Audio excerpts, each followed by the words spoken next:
So good morning, dear students.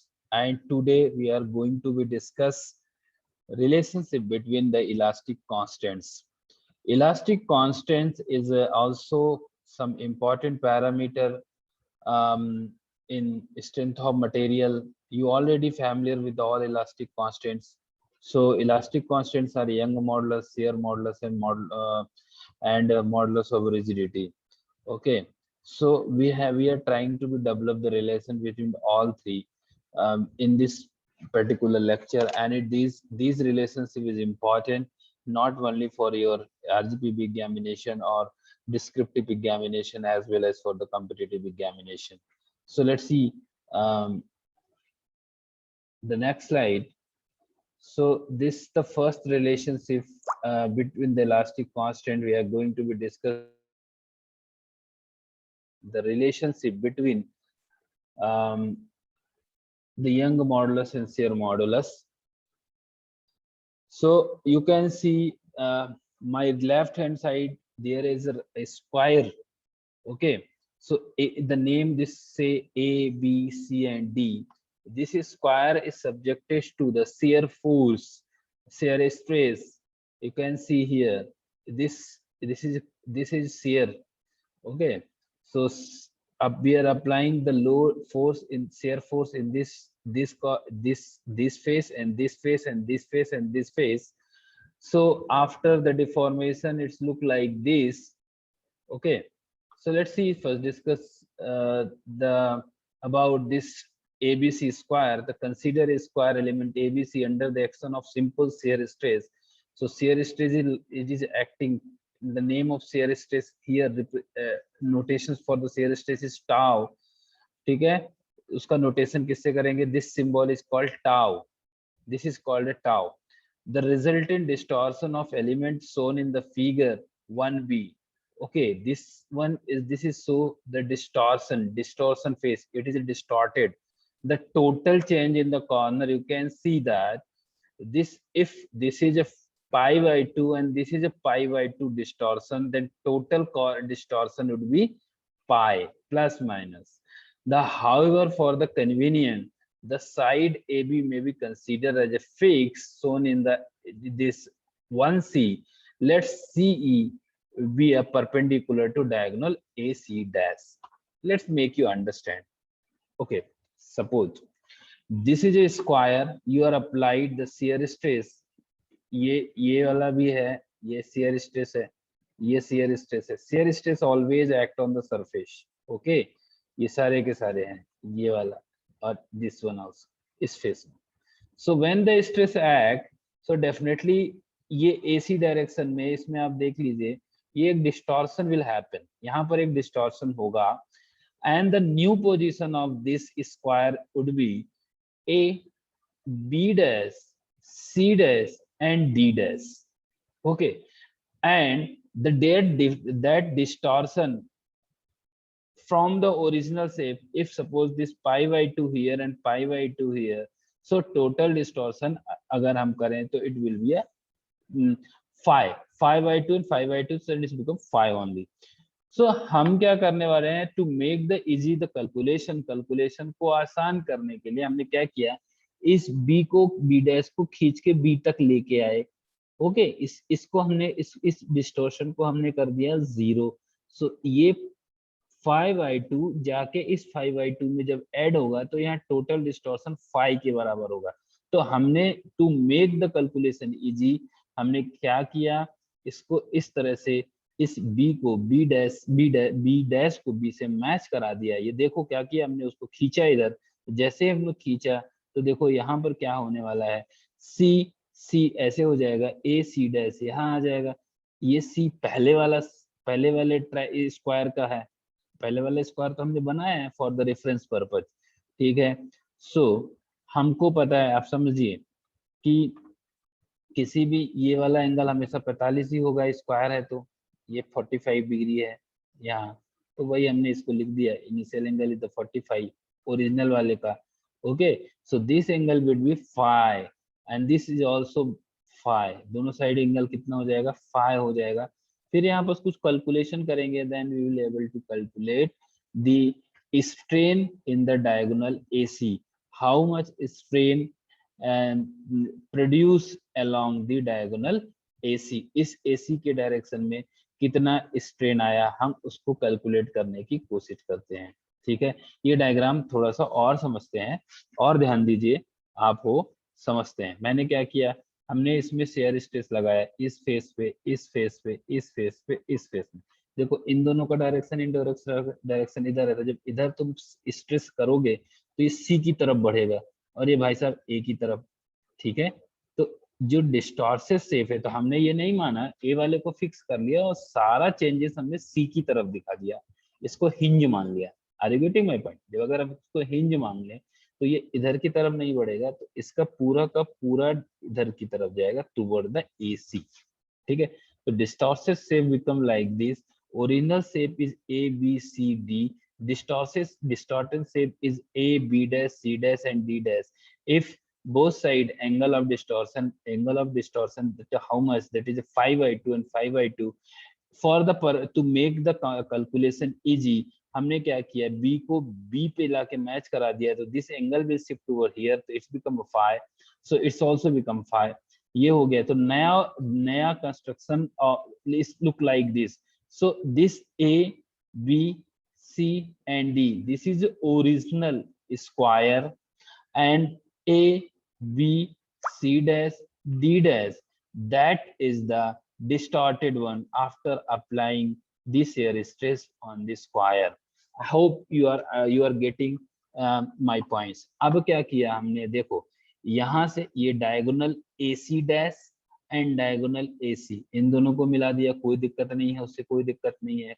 सो ये जो angle है ओरिजिनल वाला जो ट्राइंगल है, ये 45 मैंने आपको बताया कि, तो ये वो मैंने यहाँ भी लिख दिया। ठीक है, अब यहाँ थोड़ा समझते हैं। इस C से E एक परपेंडिकुलर आपने यहाँ रख दिया है, देखो ये परपेंडिकुलर है यहाँ पर, जो C से E लाइन AC डैश पे परपेंडिकुलर रख दिया। ठीक है, सो ये परपेंडिकुलर हो गया। अब समझिए how much this angle would be, बहुत सिंपल है, अगर थोड़ा ध्यान दोगे। If this is a perpendicular on this, so this is also 45, क्योंकि ओरिजिनल वाला ट्राइंगल अगर आप देखोगे स्क्वायर, तो स्क्वायर डायगोनल जो होता है, अब वहां से 45 ही बनाएगा। देख लो ये भी 45 ही होगा, ये वही वाला है, ये वाला 45। ठीक है, अगर ये 45 है, ठीक है, ये वाला 45 है, और ये हमने क्या किया है, देखो यहाँ पर इसको 90 डिग्री से 90 डिग्री कर दिया है। ठीक है, are you getting my points? So this angle यहाँ वाला ये एंगल होगा, ये वाला देखो आप गौर से देखोगे तो ये एंगल आपको टोटल 180 है, तो ये कैलकुलेट करोगे तो ये वाला हो जाएगा तुम्हारा 45, ये वाला पहले से 90 है, तो ये एंगल जो जो हमको चाहिए बेसिकली ये वाला 45 मिल जाएगा आपको, 45 डिग्री। सो ये एंगल, अब हम करने क्या वाले हैं, हम क्या करेंगे, हमको ये प्रूफ करना है कि AC क्या, स्ट्रेन निकालने के लिए क्या करते हैं, हमको चाहिए चेंज इन लेंथ। ठीक है, so once we are able to calculate this change C to C dash, हमको अगर मिल गया, मतलब वो मिल गया कितना कितना चेंज हुआ, तो ओरिजिनल से हम इसको डिवाइड कर देंगे। तो हमारा मेन ऑब्जेक्टिव है to find out this change, कहाँ से, C डैश टू E, और उसमें अगर तुम पहले वाला ओरिजिनल वाला AC को माइनस कर दो, चूंकि आपने यहाँ से परपेंडिकुलर डाला, तो यहाँ पर AC और AE both are the equal, so C dash और E is called change in diagonal, जो डायगोनल में चेंज होगा दैट वुड बी, क्या होगा, C डैश E, और C डैश E मिल गया और आप उसको AC से डिवाइड कर दोगे, सो आपका काम बन जाएगा। चलिए आप समझते हैं, linear strain of diagonal AC can be approximated as, क्या करने वाले हैं, डायगोनल का की डायरेक्शन में स्ट्रेन चाहिए, तो क्या निकालेंगे, अभी प्रेजेंट टाइम में उसकी डायगोनल की लेंथ कितनी है, AC डैश, क्या होगी, AC डैश माइनस ओरिजिनल क्या है AC, तो this is called the change in length upon original length of diagonal, तो this is called the strain. आप समझिए AC डैश माइनस AC जो है, जरा गौर से देखिए, AC dash minus AC is called EC dash. मैं अभी बताया हूँ EC डैश, ये गैप जो है EC डैश हो गया। देन EC डैश आपको मिल गया। अब हम क्या करेंगे, AC को और रिप्लेस करेंगे और CC डैश इसको, सॉरी EC डैश को CC से। चलिए कैसे करेंगे, क्योंकि CC डैश क्या है, CC डैश जो हम इसको डायरेक्टली यहाँ पर आप गौर से देखेंगे तो ये जितना ये मूव किया है, और दिस इज व्हाट, ये इसका फाई, मैं आपने पहले ही पढ़ा था, the phi will directly represent this shear strain, ये इसका शेयर स्ट्रेन, हाँ शेयर स्ट्रेन को रिप्रेजेंट करेगा, इस वाले को। ठीक है, हम इसको और आराम से समझाते हैं तुमको, ये बहुत इंपॉर्टेंट है एक्चुअली, कोई दिक्कत नहीं है, आएगा समझ में। अगर if you have still problem, मैं फिर इसको रिपीट करता हूँ। सो ई सी डैश, जो ई सी डैश, इट्स ट्राइंगल छोटा वाला जो है सी सी डैश और ई, यहाँ आइए, सी सी डैश और ई ट्राइंगल में हम ई सी डैश को इधर के लेके आते हैं इस पार्ट में, क्योंकि this is a right angle triangle. अगर मेरे को इसको कन्वर्ट करना, इसको ई सी डैश को सी सी डैश में लेके जाना है, तो आप गौर से देखिए, ये हो जाएगा सी सी डैश cos 45। ठीक है, are you getting my point? Because this angle को हम ये वाले को ले लें रेफरेंस, दिस इज 45, सो इस एंगल के corresponding this is right angle triangle, तो इसको जब हम इधर ले जाएंगे सो इट्स बिकम cos 45। तो नाउ द EC डैश को हम लिख सकते हैं CC डैश cos 45 हो। ठीक है, अब गौर से आइए, ये ओरिजिनल वाले में आओ, इधर आओ। AC ये वाला है AC, ये एंगल कितना है 45, तो AC को हम AB के टर्म में लिखेंगे तो it's become AB upon cos 45। ये सिंपल ट्राइग्नोमेट्री है, आपने पढ़ा है तो कोई दिक्कत नहीं आने वाली, और पढ़ाई हो गया, 10th स्टैंडर्ड की ट्राइग्नोमेट्री है। सो हम क्या करने वाले हैं, इस AC को, AC क्या है इसका अगर हम इस एंगल को लें, ये इसका परपेंडिकुलर है ना, तो इसका ये इसका परपेंडिकुलर, ये इसका बेस, ये इसका हाइपोटेन्यूज। तो आपको पता है ये इस रिलेशन से, इस ट्राइग्नोमेट्री से we can convert AC into AB upon cos 45। ठीक है, अब हमको पता है AB और BC, इधर आओ, AB और BC दोनों स्क्वायर के साइड है, मतलब स्क्वायर के साइड तो बराबर ही होते हैं, तो हमने इधर आगे क्या कर दिया, AB को BC से रिप्लेस कर दिया। ठीक है, यहां तक आते हैं, ये cos ऊपर जाएगा तो cos स्क्वायर 45 हो जाएगा। ठीक है, cos स्क्वायर 45 हो गया। और यहां देखो, अब यहाँ ये चीज बस थोड़ा सा समझना है और बस आप निकल गए, फिर इसके बाद ज्यादा कुछ है नहीं। तो शेयर अपन कल पढ़े थे कि स्ट्रेन जो होता है वो होता है चेंज अपॉन ओरिजिनल। सो पहले जब ये कुछ नहीं था, इसमें यहाँ पर कोई भी हमने स्ट्रेन नहीं लगाया, सॉरी शेयर स्ट्रेस नहीं लगाया था, तो कोई यहाँ पर चेंज हुआ नहीं था। तो ओरिजिनल जब ये वाला अगर बात करें, इसमें कैलकुलेट करें, तो ओरिजिनल यहाँ से शेयर स्ट्रेन हमने डिफाइन किया था, जो यहाँ से यहाँ तक चेंज हो गया, डी से डी डैश या सी से सी डैश, उसका ये चेंज, शेयर स्ट्रेन की बात कर रहा हूँ। शेयर स्ट्रेन कैसे निकाला था मैं आप फिर से समझा दूंगा, और equal to this length, this is how much, this is the BC। Shear strain निकालने का बड़ा अच्छा तरीका था, हमको बोला था, हमने बताया था आपको, tan phi से निकालेंगे हम, tan phi, क्योंकि phi जो है डायरेक्टली डिपेंड कर सकता है स्ट्रेन को, शेयर स्ट्रेन को। तो tan phi is equal to, अगर इस ट्राइंगल में आप ये देखो, इस वाले ट्राइंगल में tan लगाओगे तो tan क्या होता है, इस वाले बड़े वाले इसमें ट्राइंगल में लगाओ ना, इस वाले में। ठीक है, ये राइट एंगल ट्राइंगल यहाँ ये करके अगर इसमें आप लगाओगे, इस ट्राइंगल में, या यहाँ इसमें लगा लो, उसके corresponding CC dash DD dash दोनों बराबर ही हैं, तो ये देख लो यहाँ पर if it is a right angle triangle और इसमें अगर आप tan लगाओगे तो this become dd dash upon AD और corresponding you can write at CC dash upon BC। अब BC, अब यहाँ पर आप क्या करिए CC डैश की वैल्यू रख दीजिए, so it's become 5 into BC cos 45 ऊपर था, ये जाएगा तो cos square 45, BC BC cancel हो जाएगा, ये देख लो है ना, BC BC कैंसिल हो जाएगा और cos 45 की वैल्यू 1/√2 होती है, उसका स्क्वायर करोगे तो 1/2 होगा। तो नाउ इट्स बिकम आपका कितना हो गया, इस डायगोनल में shear strain would be 5/2, diagonal की डायरेक्शन में शेयर स्ट्रेन वुड बी 5/2। ये आपको, ये यहाँ से आप नोट कर लीजिए, ठीक है। तो होप यहाँ तक कोई दिक्कत नहीं आएगी, छोटा सा ट्रैग्नोमेट्री का खेल है, उतना तो हमको समझना पड़ेगा। we have to be understand. So let's next part we can discuss, just note down if you have any issue, we will discuss surely. So this small thing we are moving ahead. Then modulus of rigidity, modulus of rigidity is called, this come by the definition, shear strain, shear stress upon shear strain. Are you getting? Simply like G is equal to how much is called sigma upon small e।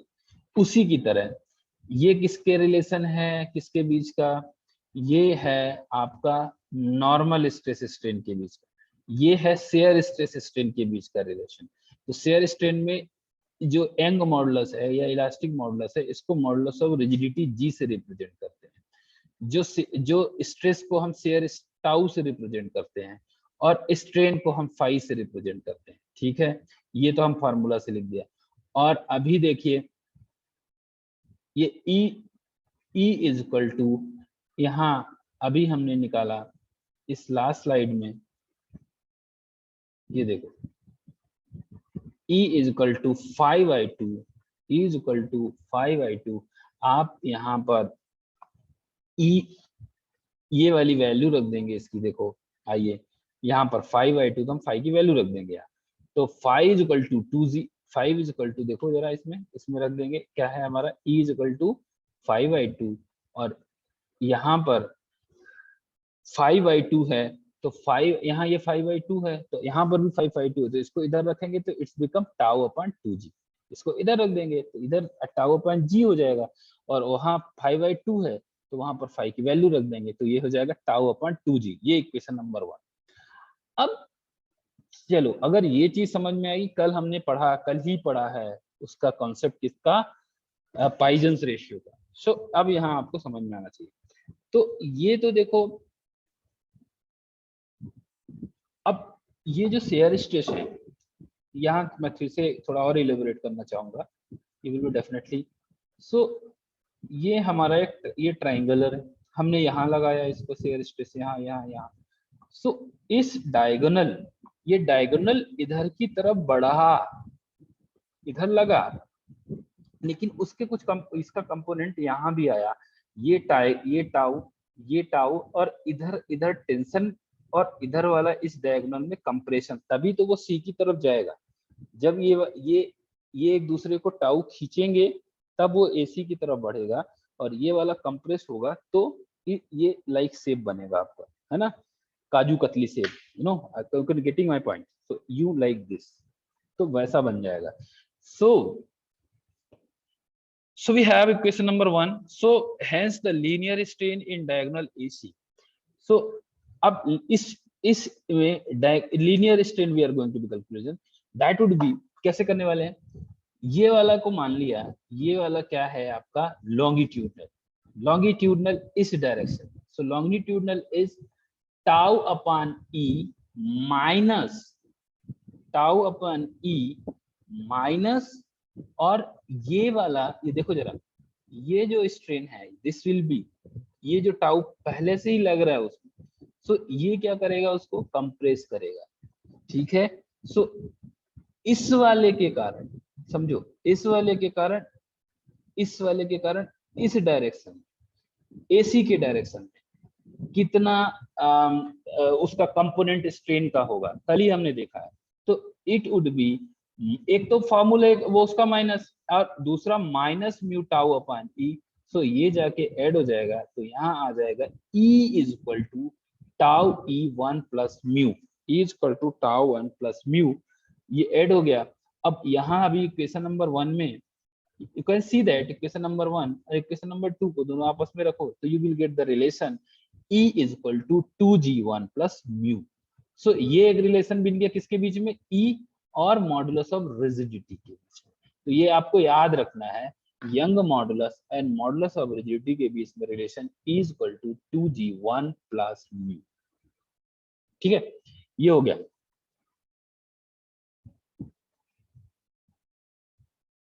ठीक है, अब आगे चलते हैं।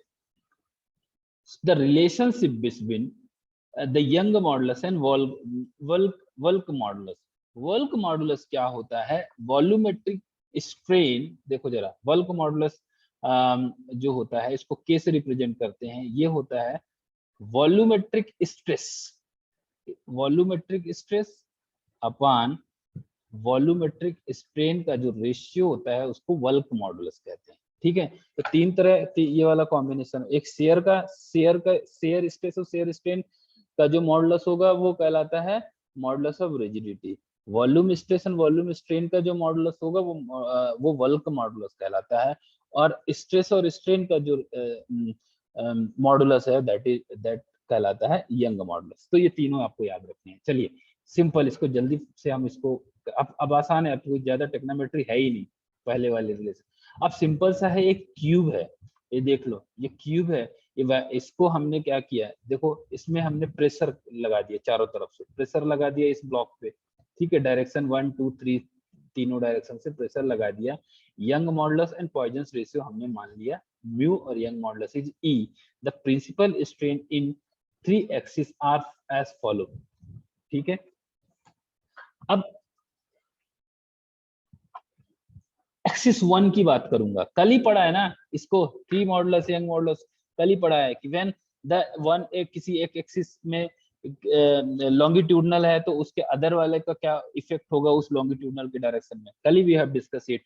तो 1 के direction में क्या होने वाला है, see that, so P upon E minus mu, और स्ट्रेस सिग्मा को P से रिप्रेजेंट कर सकते हो, दोनों की यूनिट सेम होती है प्रेशर, यहाँ पर P is the pressure not a force, here P is the pressure, so P को you can directly sigma को directly you can replace by the pressure, so you can write P upon E minus mu P upon E minus mu P upon E। इसको देख लीजिए क्या क्या common है, तो ये हो जाएगा P upon E 1 minus 2 mu equation 4। Similarly ये डायरेक्शन 1 की तरफ था, डायरेक्शन 2 की तरफ एंड डायरेक्शन 3 की तरफ, ये कल ही देखा था, वही रिलेशन है, कोई अलग सा नहीं है। तो P upon E 1 minus 2 mu. Volumetric strain कल भी मैंने आपको बताया था, अगर तीनों डायरेक्शन की स्ट्रेन को जोड़ दो तो you will get the volumetric strain. तीनों को पकड़ा, जोड़ दिया, तो ये बेटा 3PE अपॉन 1 minus 2 म्यू। अब देखो क्या करने वाला हूं मैं, यहाँ पर P अपॉन इस वाले को देखो, P upon EV, EV is the volumetric, क्या आ जाता है, volumetric strain, and pressure is called the stress, volumetric pressure, pressure चारों तरफ से लगेगा तो it's become a volumetric stress, pressure को आप directly you can say the volumetric stress, so that P upon EV is called K, अभी बताया था K is the bulk modulus, so P upon EV become bulk modulus। So now the new relation would be, क्या हो गया आपका new relation, E is equal to 3K1 minus 2 mu। So आपको ये देखो सारे रिलेशन स्टेबलाइज हो गए, तो अब तो कुछ नहीं बचा, सारा हो गया। The relationship between the young modulus, share modulus and walk modulus, तीनों को क्या करो, ये पहले ही निकाल चुके, ये अभी निकाला है, E is equal to 3K1 minus 2 mu, E is equal to 2K1 plus mu2 पहले क्वेश्चन में निकाल कर, इसको रीअरेंज करते हैं, क्या किया इसमें देखो जरा, 2 को अंदर मल्टीप्लाई कर दिया, E अपॉन G भेज दिया, ये इस तरह से हो गया। इस वाली इक्वेशन को देखो ऐसे लिख दिया, इनको ऐड कर दिया। So now we have the relation between all three that is equal to 9kg 3k plus g. इसको solve करने के बाद, so this is the final relation between the all the the young modulus. ठीक है, वो सारे relationship हो गए। अब ये छोटा सा एक न्यूमेरिकल है, बहुत छोटा न्यूमेरिकल है, let discuss on this one and फिर आपके डाउट पे चलते हैं। सो अ बार ऑफ 24 डायमीटर, ठीक है, 24 diameter, this mm length acted upon by the load of 30 K and the elongation is given to determine the Poisson's ratio and value of elastic moduli। तो बहुत simple है, आपको इसमें म्यू निकालना है। हमने कल ही डिस्कशन किया था how to calculate mu. Mu is equal to क्या होता है, lateral strain upon longitudinal strain. So with the help of that concept you can calculate mu is equal to 0.3313। ये कल निकाला, ये न्यूमेरिकल का आधा पार्ट कल मैं कर चुका हूँ लास्ट क्लास में, तो मैं इसमें नहीं जाऊंगा। अब हमको क्या निकालना है, सारे E निकालना है, G निकालना है और K निकालना है। हमारे पास म्यू आ गया है। तो देखिए एरिया निकाल सकते हो, you can calculate the area because diameter is given 24 of that. Sigma निकाल सकते हो एरिया निकाल के, ई निकाल सकते हो सिग्मा अपॉन ई से। ठीक है, तो आपको ई ए मिल गया, ई मिल गया, ये कैलकुलेट है। So we know that E is equal to 2g1 plus mu और 3k1 प्लस 2 म्यू। इसमें अब इस इक्वेशन में आप देखो जरा, इस दोनों को ले गए तो यू विल गेट ई, जी मिल जाएगा, और ई और के वाले टर्म को लोगे तो you will get the value of K. तो ये बहुत सिंपल सी चीज है, we can understand simply just the basic concept of mu. आपको म्यू का कॉन्सेप्ट पता है, आपको बल्क मॉडुलस का कॉन्सेप्ट पता है, और आपको यंग मॉडुलस का कॉन्सेप्ट पता है। तो ये सारा चीजों को आप करके इस तरह के प्रॉब्लम को सॉल्व कर सकते हैं, कोई बहुत बड़ी चीज नहीं है। So hope you got this concept for, and thank you so much for being here. So